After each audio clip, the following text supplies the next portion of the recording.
former president, and they had a pose where they'd taken from a picture where he's talking very intently to some soldiers before D-Day, and had his hand out, and the storyline for that is that one of the reporters asked him, you know, what were you saying? Because, I mean, you can tell everybody was listening intently, and what was that last minute instruction or the conversation, and it ends up he was talking about fly fishing, and so he had used his hand to kind of show how you, and so, you know, it's kind of like, but the way they were all looking and so intent, but you know, it kind of shows the human side of Eisenhower and how he was a people person, and what a great leader he was. So anyway, it's a good event there at the state capitol.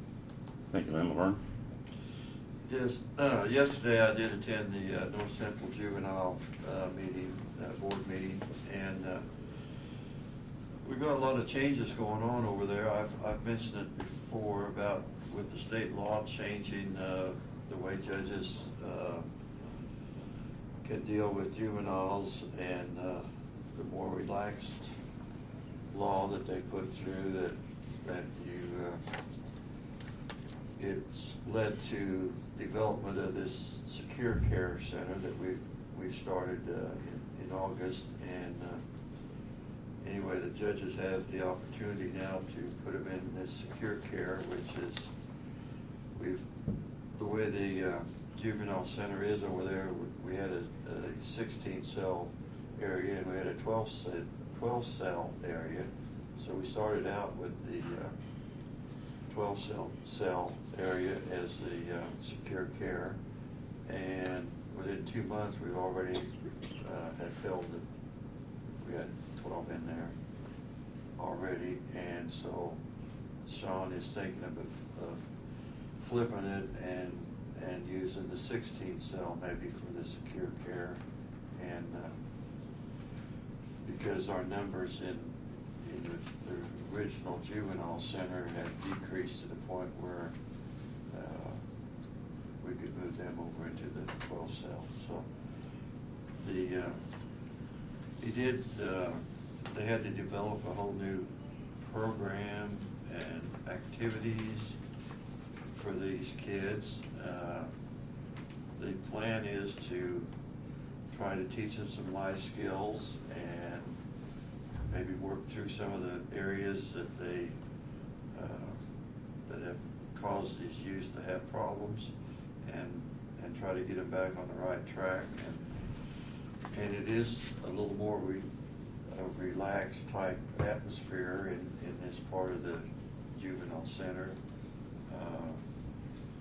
They do, and a lot of it is based on their conduct and how they behave, and they get rewarded if they behave the way they should and not because of a problem. And so they got kind of amusing, because I didn't think it'd ever come to this, but we now have hot dog Sunday and popcorn Friday, and those treats are available to the kids that behave themselves and do what they're supposed to do. And amazingly, I guess that is working with some kids, and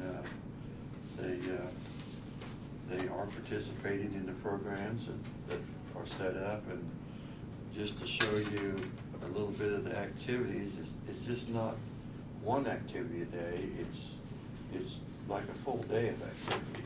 And so there's different kinds of therapy and life skill training, and I'm not sure what art therapy is, but like I say, there's a variety of programs that they go through every day. And it is interesting because we had the lady last week from Kansas Works that she actually on the fourth Friday of every month shows up there at the facility and tries to work with kids on when they do get out of how they apply for a job, and be able to at least write a resume, and like I say, just try to get these kids back being productive when they come out of there. So that's, like I say, there's just a lot of changes going on, and really, I think we're the only facility in the state that offers this much of a program for these kids. So we're getting kids from all over the state.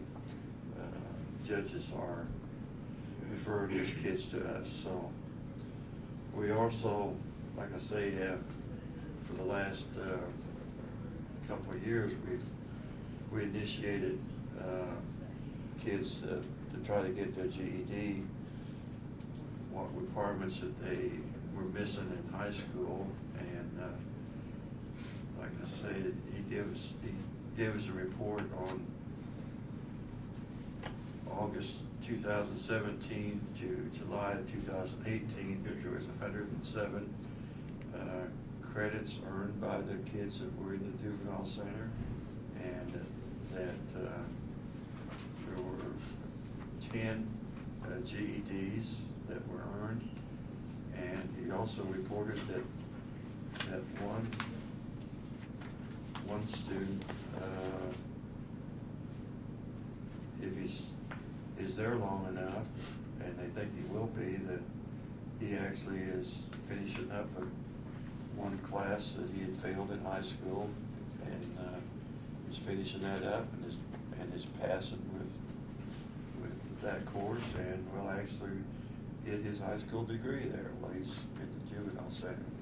So like I say, I think these are great programs that we started over there, and like I say, it's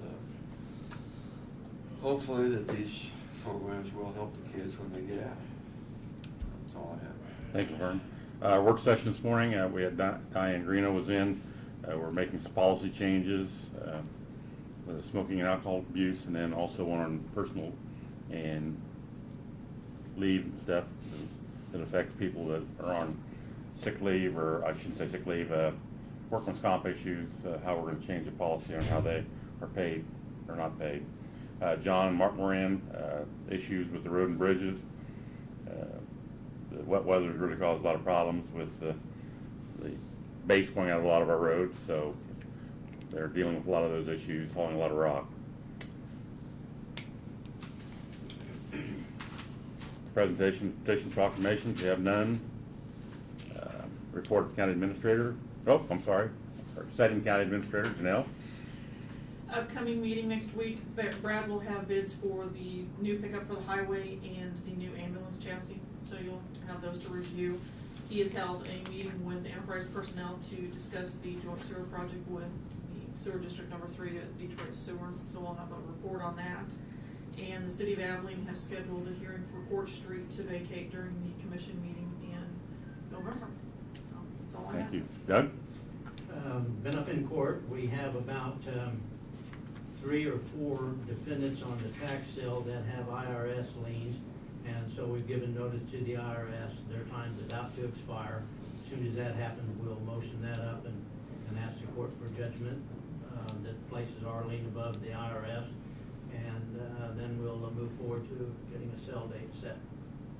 Thank you, Doug. Any questions? For Janelle or Doug? If not, notice and communications. Got a letter from the North Central Kansas Glen Hill. Our current board chair has completed her, Sandra Messenger, has completed her 3rd term as a replacement for Dixon County. She's been a great asset to the Department of Aging. Her term is all up, and we also have a second position that we haven't filled yet. So the unexpired term began January 2018 and expired December 31st, 2019. We asked this appointment be made for this position, and to ensure continued representation of the board, we asked the Dixon County Board of Commissioners make the appointment for these 2 positions on or before December 30th, 2018.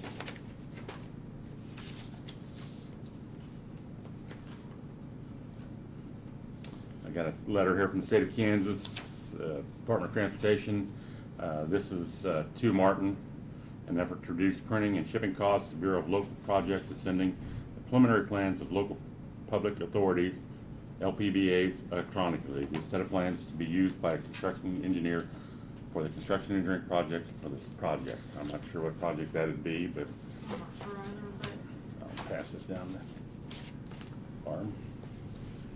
We have no resolutions, no unfinished business. Other business, review and approve of the agreement with Kansas Workforce One. We had a copy of that last week. Any other questions for Janelle, or I think Brad went through it. Well, I guess, well, Lynn wasn't here, so we don't have to have a representative on there, but we can have, right. so. The original agreement was signed back in 2012, Well, and Yeah, it would've been before we were, well, Lynn and I were on the board then, Right. yeah. So if there's, Well, I thought she, like I say, presented, like I say, apparently it's no cost to us to be a member or join. And like I say, I do think they are doing worthwhile work, and so. you make a motion then to approve it? I move that we approve joining the workforce agreement. I'll second. It's been moved and seconded. Any other discussion?